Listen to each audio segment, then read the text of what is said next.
Rika berusaha menolak. Entah bagaimana, judul film pertama Rika dalam serial film Roma, seperti menyiratkan sesuatu. Didukung pemeran utama El Manik, judul film itu adalah Cinta Segitiga. Siapa sangka kalau cinta segitiga khayalan itu, dalam versi nyata, akhirnya menjadi suatu kenyataan. Tapi, Roma cepat menyangga ketika ditanyakan apakah sejak itu dia sudah menaruh hati terhadap Rika. Saya tidak pernah membayangkan bahwa dia akan jadi istri saya. Cerita dalam film itu fiktif belaka, jadi jangan direka-reka begitu, katanya. Ditambahkannya bahwa lahir, mati, dan jodoh itu ada di tangan Tuhan. Kenapa akhirnya ia menikah dengan Rika?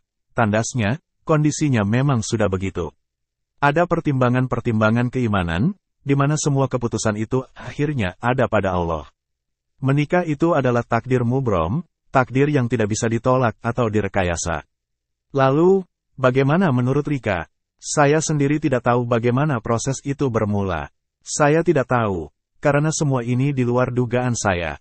Sejak pertama saya berpasangan di film, tidak kepikir sedikit pun bahwa suatu saat akan menikah dengannya. Karena itu ketika teman-teman meledek saya, kamu ada apa-apa dengan Bang Haji? Ya. Saya pun menjawab polos, gila kamu, mana mungkin, jawab Rika. Demikianlah akhirnya, Rika putri ke-10 dari 12 bersaudara dan dilahirkan di Bandung, tahun 1956, menikah dengan Rhoma Irama yang usianya 10 tahun lebih tua. Pernikahan ini pun berlangsung 2 kali. Pertama mereka menikah di bawah tangan hanya menurut agama tahun 1984, dan sekitar setahun kemudian mereka mengadakan pesta. 2 bulan setelah itu, perceraian Rhoma dan Veronica terjadi. Inilah yang kemudian membuat Rika kian terpuruk dalam situasi yang serba salah. Ia dituduh merebut suami orang.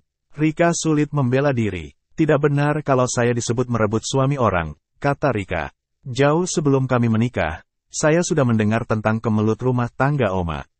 Tapi saya tidak mau peduli, karena saya pikir kemelut itu bukan urusan saya. Saya juga tidak punya pikiran untuk mengambil manfaat dari situasi itu. Karena waktu itu sedikit pun saya tak pernah berpikir untuk menjadi istri Oma Irama. Yang pasti Oma acap kali berkunjung ke rumah Rila di Kompleks Pondok Jaya. Itu mengakibatkan hubungan kedua insan ini semakin dekat. Bagi Rika, semula kedekatan itu dianggapnya sebagai hal biasa. Tapi, Oma ternyata punya rencana lain yang membuat Rika kaget luar biasa. Saya syok sekali, katanya menanggapi keinginan Oma untuk menikahinya. Menurut pengakuan Rika, semula ia menolak. Tapi, Oma tak putus asa. Ketika Oma mengulang permintaannya, Rika minta waktu. Dengan begitu, tambah Rika, sesungguhnya saya ingin menolaknya secara halus. Saya berharap mudah-mudahan dia melupakan niatnya untuk menikahi saya.